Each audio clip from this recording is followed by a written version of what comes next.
Students बच्चों, ये हमारा 8th लेक्चर है सरफेस केमिस्ट्री का। लास्ट लेक्चर में हम लोग डिस्कस कर रहे थे प्रॉपर्टीज ऑफ कोलाइडल सॉल्यूशन। पहली प्रॉपर्टी हम लोगों ने पढ़ी थी हेट्रोजीनियस नेचर, दूसरी पढ़ी थी चार्ज, थर्ड पढ़ी थी हमने ब्राउनियन मूवमेंट और फोर्थ वाली मैंने आपको पढ़ाई थी इलेक्ट्रोफोरेसिस। फिफ्थ प्रॉपर्टी है टिंडल इफेक्ट। टिंडल इफेक्ट एक ऑप्टिकल प्रॉपर्टी है, लाइट से रिलेटेड है। ऑप्टिकल प्रॉपर्टी, एक हमने बीकर ले लिया और एक दूसरा बीकर लिया। एक में हमने भर दिया ट्रू सॉल्यूशन और दूसरे बीकर में हमने भर दिया कोलाइडल सॉल्यूशन। इसमें कोलाइडल सॉल्यूशन भर दिया। हमने लाइट को कंसंट्रेट किया। एक ही जो लेंस होता है ये कन्वर्जिंग लेंस होता है, ये लाइट को एक ही जगह कंसंट्रेट कर देता है। तो ट्रू सॉल्यूशन में से होके जहां से लाइट पास हुई वहां पर हमको कुछ भी दिखाई नहीं दिया, लेकिन कोलाइडल सॉल्यूशन में जहां जहां से होके लाइट पास हुई वो वाला एरिया ग्लो प्रोड्यूस करने लगा, चमकने लगा। क्यों चमकने लगा और ये क्यों नहीं चमका, उसका रीजन समझ लो। ये वाला इफेक्ट सबसे पहले साइंटिस्ट टिंडल ने ऑब्जर्व करा था, इसलिए इसको हम बोलते हैं टिंडल इफेक्ट। इन पार्टिकल्स का साइज इतना छोटा होता है, ट्रू सॉल्यूशन के पार्टिकल्स का साइज इतना छोटा होगा कि जब उस पे लाइट पड़ेगी तो लाइट की इधर उधर स्कैटरिंग नहीं होगी। लेकिन जो कोलाइडल सॉल्यूशन में सॉल्व पार्टिकल्स हैं उनका साइज बड़ा होता है, वो लाइट की स्कैटरिंग इधर उधर कर देते हैं, इसलिए यहां पे ये चमकता हुआ दिखाई देगा। जहां जहां से होकर लाइट जाएगी उतना पार्ट चमकने लगेगा। This effect is known as Tyndall effect. Question आता है कि ट्रू सॉल्यूशन में टिंडल इफेक्ट नहीं अपीयर होता है तो कहोगे the size of true solution particles are too small to scatter the light. यानी ट्रू सॉल्यूशन के पार्टिकल्स का साइज इतना छोटा होता है कि वो लाइट की स्कैटरिंग नहीं कर पाते हैं। सिर्फ कोलाइडल सॉल्यूशन के पार्टिकल्स ही लाइट की स्कैटरिंग कर पाते हैं। किस कलर की लाइट की स्कैटरिंग कर रहे हैं, कौन सी वेवलेंथ की स्कैटरिंग कर रहे हैं, उसी कलर को यहां पर दिखाई देगा। रेड की स्कैटरिंग कर रहे हैं तो रेड दिखाई देगा, ग्रीन की कर रहे हैं तो ग्रीन दिखाई देगा, ऑरेंज की कर रहे हैं तो ऑरेंज दिखाई देगा। This is known as Tyndall effect. Next property आएगी बच्चों हमारी colour. Generally colloidal solution coloured होते हैं। कलर्ड इसलिए होते हैं क्योंकि वो एक पर्टिकुलर कलर की लाइट को स्कैटर करते हैं तो उसी कलर के दिखाई देंगे। नेक्स्ट प्रॉपर्टी है हमारी कागुलेशन। इसी को हम बोलते हैं प्रेसिपिटेशन। किसी भी कोलाइडल सॉल्यूशन के पार्टिकल्स के चार्ज को न्यूट्रल कर दो तो वो पार्टिकल्स एक ही जगह आके इकट्ठे हो जाएंगे, यानी प्रेसिपिटेट बन जाएगा, कागुलेशन हो जाएगा। This is known as precipitation या इसी को हम बोलते हैं कागुलेशन। जैसे मान लो, अच्छा ये प्रेसिपिटेशन या कागुलेशन होता कैसे है?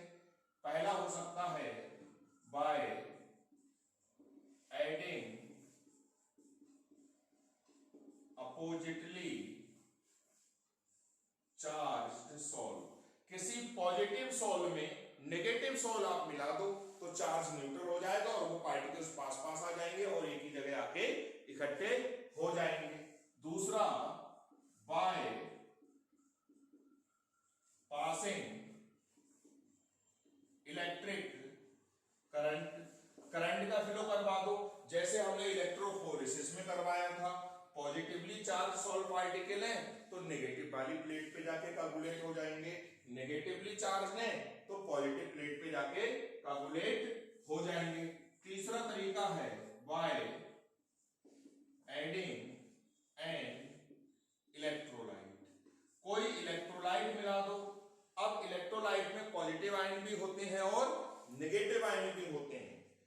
अगर सॉल पॉजिटिव है तो नेगेटिव आयन उस पॉजिटिव चार्ज को न्यूट्रलाइज करेंगे, और अगर सॉल नेगेटिव है तो इलेक्ट्रोलाइट के पॉजिटिव आयन उसको न्यूट्रलाइज करेंगे। सपोज कर लो हमारे पास ये दो सॉल हैं, एक सॉल है पॉजिटिव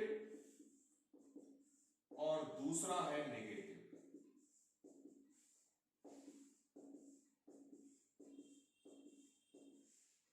इसमें हमने NaCl का सॉल्यूशन डाल दिया, मान लो इसमें भी NaCl का डाल दिया, तो यहां पे जो चार्ज न्यूट्रल करवाएंगे वो क्लोराइड आयन करवाएंगे, और यहां पर जो चार्ज न्यूट्रल करवाएंगे वो सोडियम आयन करवाएंगे। यानी यहां पर इफेक्टिव आयन है नेगेटिव और यहां पर इफेक्टिव आयन है पॉजिटिव आयन, क्योंकि इस चार्ज को पॉजिटिव आयन ही न्यूट्रलाइज करेगा और इस चार्ज को नेगेटिव आयन यानी क्लोराइड आयन न्यूट्रलाइज करेगा। मान लो यहां पर अगर आप क्लोराइड आयन डाल रहे हो तो आपको इस चार्ज को न्यूट्रल करने के लिए 6 क्लोराइड आयन ऐड करने पड़ेंगे। मान लो कोई बच्चा सल्फेट आयन ऐड कर रहा है तो कितने आयन ऐड करेगा? 3। देखो 3 2 जा 6, चार्ज न्यूट्रल हो गया। कोई अगर फॉस्फेट आयन डाल रहा है तो वो 2 आयन भी डालेगा। किस आयन की कोगुलेशन पावर सबसे ज्यादा यहां पर बोली जाएगी? तो आप कहोगे फॉस्फेट आयन की, क्योंकि फॉस्फेट के 2 आयन ही चार्ज को न्यूट्रल कर रहे हैं। यानी इस क्लोराइड के जो काम 6 आयन कर रहे थे, फॉस्फेट के वही 2 आयन काम कर रहे हैं।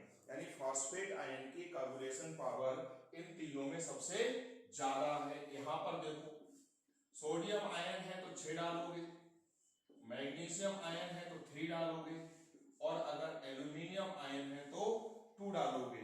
यहां पर कोगुलेशन पावर सबसे ज्यादा किसकी है? एल्यूमिनियम की है। तो जिस आयन की वैलेंसी जितनी ज्यादा होती है, जैसे यहां पर इसकी वैलेंसी 3 है, सल्फेट की वैलेंसी 2 है, क्लोराइड की वैलेंसी 1 है। वैलेंसी में बच्चों प्लस और माइनस का साइन नहीं लगता है, प्लस और माइनस के साथ में बोली जाती है ऑक्सीडेशन स्टेट। तो जिस आयन की वैलेंसी जितनी ज्यादा होगी उस आयन की कोगुलेटिंग पावर उतनी ज्यादा होगी। Coagulating power is directly proportional to valency of effective ion की power 4। This is known as Hardy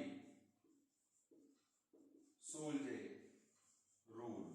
Hardy Schulze ने ही ये बताया था कि उस आयन की कोगुलेशन पावर सबसे ज्यादा होती है जिस आयन की वैलेंसी ज्यादा होती है, और उन्होंने एक मैथमेटिकल रिलेशन दिया था। उसमें उन्होंने कहा था coagulating power is directly proportional to valency of effective ion raised to the power 4। This is known as Hardy Schulze rule. बहुत इंपॉर्टेंट है।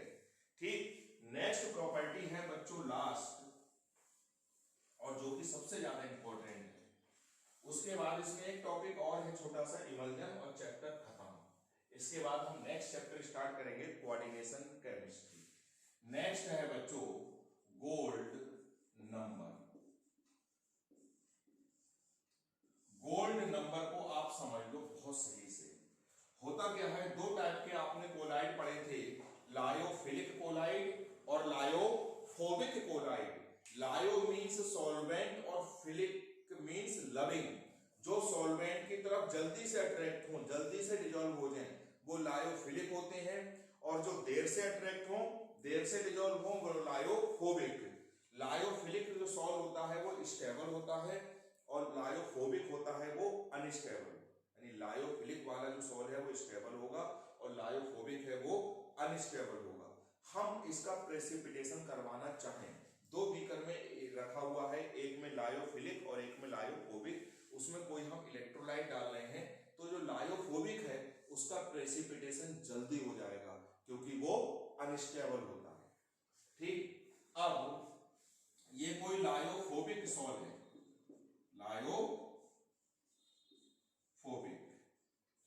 ये मान लो 1 ml सोडियम क्लोराइड का सॉल्यूशन, और सोडियम क्लोराइड किस परसेंटेज वाला है? 10%, वेट बाई वेट। उसको डालने से अगर ये कागुलेट हो रहा है, ठीक। अब अगर इसमें हम कोई लायोफिलिक कोलाइड मिला दें और अब हम इसमें 1 मिलीलीटर ये सोल्यूशन डालें तो इसका कागुलेशन नहीं होगा, 1 मिलीलीटर से नहीं होगा, 1.2 से हो सकता है, 1.3 से हो सकता है। इससे क्या कंक्लूजन निकला? इससे कंक्लूजन बच्चों ये निकला कि जब लायोफोबिक कोलाइड में कोई लायोफिलिक कोलाइड हमने मिला दिया तो लायोफिलिक कोलाइड ने इसको प्रोटेक्ट कर लिया प्रेसिपिटेट होने से। यानी लायोफिलिक कोलाइड खुद तो स्टेबल हैं और लायोफोबिक कोलाइड के लिए भी स्टेबिलिटी दे रहे हैं, यानी लायोफोबिक कोलाइड को प्रोटेक्ट कर रहे हैं कागुलेट होने से। इसलिए लायोफिलिक कोलाइड्स को हम बोलते हैं प्रोटेक्टिव कोलाइड, क्योंकि वो लायोफोबिक कोलाइड को भी स्टेबिलिटी देते हैं, कागुलेट होने से रोकते हैं। इतना क्लियर हो गया? यानी lyophilic colloids are called protective colloid because they protect lyophobic collide.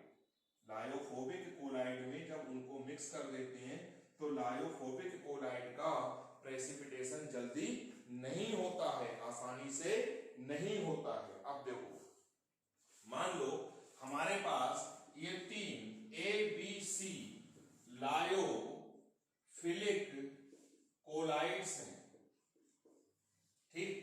अब हम ये देखना चाह रहे हैं कि इनमें सबसे ज्यादा प्रोटेक्टिंग पावर किसकी है।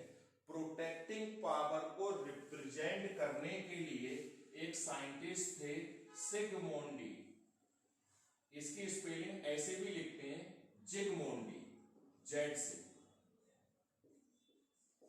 उन्होंने एक नया यूनिट दिया था, उस यूनिट को ही हम बोलते हैं गोल्ड नंबर। जैसे आपको याद होगा 11th में पीएच वैल्यू जो होती है, पीएच स्केल या पीएच वैल्यू, वो एसिडिक और बेसिक स्ट्रेंथ को रिप्रेजेंट करती है। और पीएच वैल्यू जो टर्म है वो इंट्रोड्यूस करी थी साइंटिस्ट किसने? कुछ तो याद होगा भाई 11th का। पीएच वैल्यू किसने दी थी? नहीं पता बच्चों, रिवाइज करा करो। गोल्ड नंबर किसने दिया था? सिगमोंडी ने। देखो, जैसे एसिडिक और बेसिक स्ट्रेंथ को हम पीएच वैल्यू से रिप्रेजेंट करते हैं, वैसे ही प्रोटेक्टिव पावर को हम रिप्रेजेंट करते हैं गोल्ड नंबर से। ये हमने बीकर ले लिए और इन सारे बीकर में एक हमने लायोफोबिक सॉल्ट ले लिया। और जब कोई स्केल बनता है बच्चों तो एक स्टैंडर्ड नोटेशन लिया जाता है। इसमें हर बीकर में 10 ml है और एक रूबी रेड कलर का होता है गोल्ड सॉल्ट, यानी मतलब गोल्ड सॉल्ट से है रूबी रेड तो उसका कलर है। इन सारे बीकर्स में 10 ml Ruby red gold salt है। अच्छा, गोल्ड होती है मेटल और मेटल के जो भी सॉल्ट होते हैं वो लायोफोबिक होते हैं। मेटल सल्फाइड के जो सॉल्ट होते हैं वो भी लायोफोबिक होते हैं। हमने क्या करा, अब जो इलेक्ट्रोलाइट है हमारे पास वो है 10% वाला NaCl। ये गोल्ड सॉल्ट है, हर बीकर में 10 ml है, ध्यान रखना। हमने इसमें इसका 1 मिलीलीटर NaCl डाला तो इसका प्रेसिपिटेशन हो गया। 1 मिलीलीटर से प्रेसिपिटेशन हुआ, इसका ये मतलब हुआ बच्चों अगर आप 0.99 ml डालोगे तो प्रेसिपिटेशन नहीं होगा। जो बॉर्डर वाला अमाउंट है वो कितना है? 1 ml। कोई बात नहीं, इस बीकर को फेंक दो। अब हमने इन तीन में से ए का अमाउंट, प्रोटेक्टिव कोलाइड है ये, कैसे हैं? प्रोटेक्टिव कोलाइड्स यानी लायोफिलिक, 3 है, इनकी प्रोटेक्टिंग पावर निकालनी है कि किसकी कम है और किसकी। ए का हमने यहां पर 1 मिलीग्राम डाल दिया, 1 मिलीग्राम ए इसमें डाला। अब इसमें 1 ml की ड्रॉप हमने डाली, इसका प्रेसिपिटेशन हो गया। इसका मतलब ये हुआ कि ए का 1 मिलीग्राम प्रोटेक्ट नहीं करवा पा रहा है, कोई बात नहीं। अब हमने इसमें ए का 2 मिलीग्राम अमाउंट डाल दिया। अब इसमें हमने 1 ml की ड्रॉप डाली, फिर इसका प्रेसिपिटेशन हो गया। इसका मतलब ए का 2 मिलीग्राम भी इसको प्रोटेक्ट नहीं कर पा रहा है, इसको भी फेंक दो। फिर हमने इसमें ए का 2.5 मिलीग्राम डाला, फिर इसमें 1 ml की ड्रॉप निकाल के डाली इसमें इलेक्ट्रोलाइट की। इलेक्ट्रोलाइट हमारा कौन है? NaCl। किस कंसंट्रेशन वाला है? 10% वाला। फिर इसका प्रेसिपिटेशन हो गया। अब हमने इसमें ए का 3 मिलीग्राम डाला, अब हमने फिर इसमें 1 ml की ड्रॉप डाली, फिर इसका बच्चों प्रेसिपिटेशन हो गया। इसका मतलब ए का 3 मिलीग्राम भी इसको प्रोटेक्ट नहीं कर पा रहा है, कोई बात नहीं, ज्यादा डाल दो। अब ए का हमने 4 मिलीग्राम डाला, अब इसमें 1 ml की ड्रॉप डाली, फिर इसका प्रेसिपिटेशन हो गया। इसका मतलब ए का 4 मिलीग्राम भी इस 10 ml गोल्ड सॉल्ट को प्रोटेक्ट नहीं कर पा रहा है, कोई बात नहीं। हमने ए का 5 मिलीग्राम डाला, इसकी 1 ml की ड्रॉप इसमें डाली, इसका प्रेसिपिटेशन अब नहीं हुआ। इसका मतलब यह हुआ बच्चों कि ए का 5 मिलीग्राम अमाउंट प्रोटेक्ट कर रहा है 10 ml गोल्ड सॉल्ट को इसके अगेंस्ट। हमने कह दिया सिंपली कि ए का गोल्ड नंबर है 5, यानी ए का 5 मिलीग्राम प्रोटेक्ट कर रहा है। सेम प्रैक्टिकल हमने करा बी के लिए, तो हमको पता लगा बी का 3 मिलीग्राम प्रोटेक्ट करने में सक्षम है और सी का 1 मिलीग्राम। तो सबसे ज्यादा प्रोटेक्टिंग पावर किसकी हुई बच्चों? सी की, क्योंकि सी का बहुत थोड़ा सा अमाउंट ही प्रोटेक्ट कर पा रहा है। हमने सिंपली कह दिया कि ए का गोल्ड नंबर 5 है, बी का गोल्ड नंबर 3 है, सी का गोल्ड नंबर 1 है। यानी सिंपल सा एक रिलेशन आ गया, गोल्ड नंबर अगर कम है तो प्रोटेक्टिंग पावर ज्यादा होगी, inversely proportional to protecting power. Clear? ये हुआ। अब गोल्ड नंबर की डेफिनेशन देखो बच्चों, गोल्ड नंबर क्या है? मिलीग्राम में किसी भी प्रोटेक्टिव कोलाइड का वो अमाउंट है जो 10 ml गोल्ड सॉल्ट में मिक्स होता है और उस गोल्ड सॉल्ट को प्रोटेक्ट करता है किसके अगेंस्ट? 1 मिलीलीटर 10% NaCl की। फिर से समझ लो, गोल्ड नंबर किसी भी प्रोटेक्टिव कोलाइड का मिलीग्राम में वो अमाउंट होता है जो 10 ml गोल्ड सॉल्ट में मिला रहता है और उस गोल्ड सॉल्ट को रोकता है कागुलेट होने से 1 ml NaCl सॉल्यूशन जिसकी कंसंट्रेशन 10% है उसके अगेंस्ट कागुलेट होने से। अब किसी भी दुनिया में कोलाइड का, प्रोटेक्टिव कोलाइड का गोल्ड नंबर निकालोगे तो उस गोल्ड नंबर निकालने के लिए यही एक्सपेरिमेंट करा जाएगा। 10 ml गोल्ड सॉल्ट में मिला के देखोगे आप और ये देखोगे कि उस प्रोटेक्टिव कोलाइड का कितने मिलीग्राम अमाउंट उस 10 ml गोल्ड सॉल्ट को प्रोटेक्ट कर रहा है और प्रोटेक्ट भी किसके अगेंस्ट कर रहा है? 1 मिलीलीटर 10% NaCl के अगेंस्ट प्रोटेक्ट कर रहा है। तो गोल्ड नंबर की जो डेफिनेशन है वो ये हो गई, it is the amount of lyophilic colloid in milligram. फिर से देखो, it is the amount of lyophilic colloid in milligram which is present in 10 ml gold salt to protect it against 1 milliliter 10% NaCl solution। मैं फिर से repeat कर रहा हूं, gold number is the amount of a lyophilic colloid in milligram which is present in 10 ml gold salt to protect it against 1 milliliter 10% NaCl solution। Scientist जिगमोंडी बोलो या सिगमोंडी बोलो, उन्होंने ये टर्म इंट्रोड्यूस करी थी, कौन सी? Gold number. क्लियर होगी बात? इतना बच्चों आप लोग कर लेना। अब इसमें बहुत छोटा सा टॉपिक बचा है, 10 से 12 मिनट के वीडियो में जो मैं कवर कर दूंगा, इमल्जन्स। आप इतना करो, इसके नोट्स में आपको सेंड कर दूंगा। हमारी फिजिकल केमिस्ट्री का ये लास्ट चैप्टर था, ये खत्म हो गया। अब हम शुरू करेंगे इनऑर्गेनिक केमिस्ट्री, उसके बाद शुरू होगी फिजिकल केमिस्ट्री। तो बच्चों थोड़ी सी स्पीड आप लोग मेंटेन करो। अगर आपको लग रहा है कि मेरी स्पीड ज्यादा है तो आप मुझे बताओ, मैं अपनी स्पीड कम कर दूंगा। जैसा भी आप मुझे बताओगे मैं अपनी स्पीड उस हिसाब